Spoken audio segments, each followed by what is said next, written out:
So I'm going to talk a bit more about the Belay Buddha exercise that's in the Smart Chalk bag. I think it's a really, really important exercise because what I've noticed from working with a lot of people who are stressed about leading is they also get fairly tense when they're belaying too.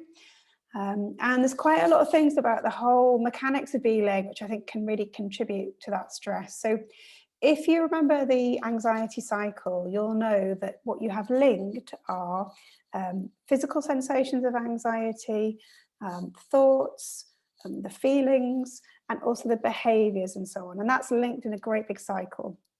So when we're belaying, often we're kind of in this position, okay? We're looking up, unless you've got the belay glasses on, which, you know, we don't always have, particularly for trad routes. You're going to be in this kind of cranked up neck, shoulders up, looking up kind of position. And that in it of itself creates quite a lot of tension around the shoulder area, jaw, neck, and so on. So you've got physical tension in a part of the body that the brain associates with a stress response. Okay, so that's the number one thing. Then the next thing you're doing is, you know, you will be really aware that literally the other person's life is on the end of this rope that you're holding. Okay, so you are likely to be, especially if that person is trying really, really hard and you know they may fall, you're likely to be watching very, very carefully. You might be gripping really tight on the rope. You might be completely monitoring all the stances that you're doing. So are you moving in and moving out? You might be very, very what we call hyper vigilant or hyper aware of what's going on. Now that again is another sort of cue for stress, they're sending stress signals. And then you might also have the thought processes around now. If you're like me and you're quite light and the person you're belaying is quite heavy, then there's probably some thought processes around that, which might be, oh, I hope I'm not going to get pulled up in the air again, or perhaps worries about catching them effectively, especially if it's a belay device that you're not used to, or you're using maybe a slimmer rope, for example. There might be some additional thoughts that go with that. So I think there's quite a lot of things that can go around the belaying experience before we even get to possibly difficult experiences of belaying. So I recall a number of years ago, I was belaying a friend of mine on quite a hard route and he fell off. He didn't reseat his gear. There was just one piece of gear between him and the ground. And unfortunately, when he fell off the second time, the piece of gear pulled through. So I had the experience really of the belay not working essentially. So I thought I had him locked off, which I did. But there was that really odd sensation where it didn't catch. There was no pull on the rope. I didn't have him because the gear just pulled straight through. So if you've had any negative experiences like that, then that adds a whole other element into the belaying cycle as well. So belaying can be super stressful, and often if you're someone who's nervous leading, you might be the second person to climb. So you're more likely to be belaying somebody perhaps on something hard, something where they're trying something that's, you know, outside of their kind of comfort zone.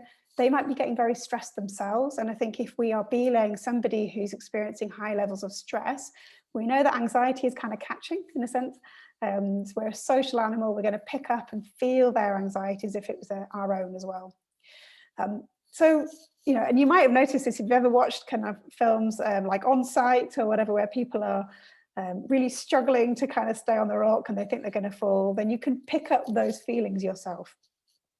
So loads of stuff around the belaying experience that can add to our general stress levels. And then we go in and try and climb ourselves. And what's happening is we've already got these kind of chemicals surging around our body, adrenaline, cortisol, and so on.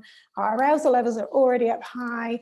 And then we're going to try and lead for ourselves on something that makes us kind of nervous. It's no wonder we have a bad experience.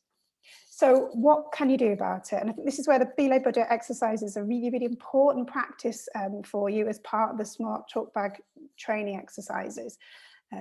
What you want to be doing is, as much as possible, making sure that when you're breathing, when you're belaying, you're breathing from your belly. You're doing the diaphragmatic breathing. So as you breathe in, your stomach is kind of swelling and rising like a balloon is inside it.